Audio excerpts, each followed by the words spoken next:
ভারতের ধনকুবের মুকেশ আম্বানির ছোট ছেলের বিয়ে উদযাপন যে রাজকীয় হবে তা নিয়ে কোনো সন্দেহ ছিল না। কিন্তু কতটা রাজকীয় হতে চলেছে জামনগরে প্রথম প্রাকবিবাহ উদযাপনে তার আভাস পাওয়া গিয়েছিল। ইতালির বিলাসবহুল ক্রুজের দ্বিতীয় উদযাপনও ছিল বিলাসিতায় মোড়া।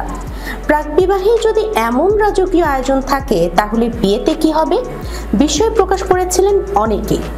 ফোর্বসের রিপোর্ট বলছে, ছোট ছেলের বিয়ের অনুষ্ঠানে 5,000 কোটি রুপির বেশি খরচ করেছেন মুকেশ আম্বানি, যা নাকি আম্বানিদের বার্ষিক আয়ের মাত্র 0.5%। মেয়ে ঈশার বিয়েতেও এত রুপি খরচ করেননি মুকেশ নিতা। ঈশার বিয়েতে 700 থেকে 800 কোটি রুপি খরচ হয়েছিল। তবে আয়োজনের দিক থেকে তাক লাগানো বিয়ে এই প্রথম তা কিন্তু নয়। এর আগেও এমন অনেক বিয়ে হয়েছে যা আম্বানিদের সঙ্গে পুরো দস্তুর পাল্লা দেয়। তালিকায় কারা?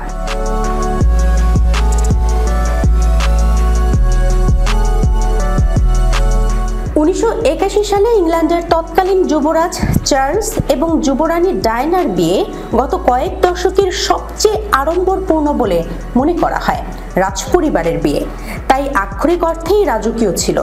চার্লস এবং ডায়নার বিয়ের অনুষ্ঠানে সশরীরে উপস্থিত ছিলেন প্রায় 3,000 অতিথি।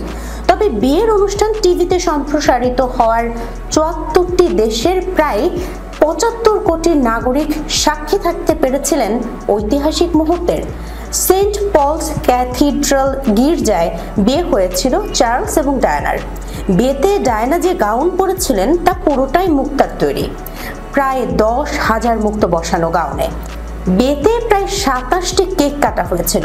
রাজপরিবারের বিয়ের খরচ নির্দিষ্ট অঙ্কে বাঁধা মুশকিল, তাই নির্দিষ্ট অঙ্কে বিয়ের খরচ প্রকাশ্যে আসেনি। তবে বিয়ের আয়োজনের খরচ নিয়ে অনুমান করতে বাধা নেই।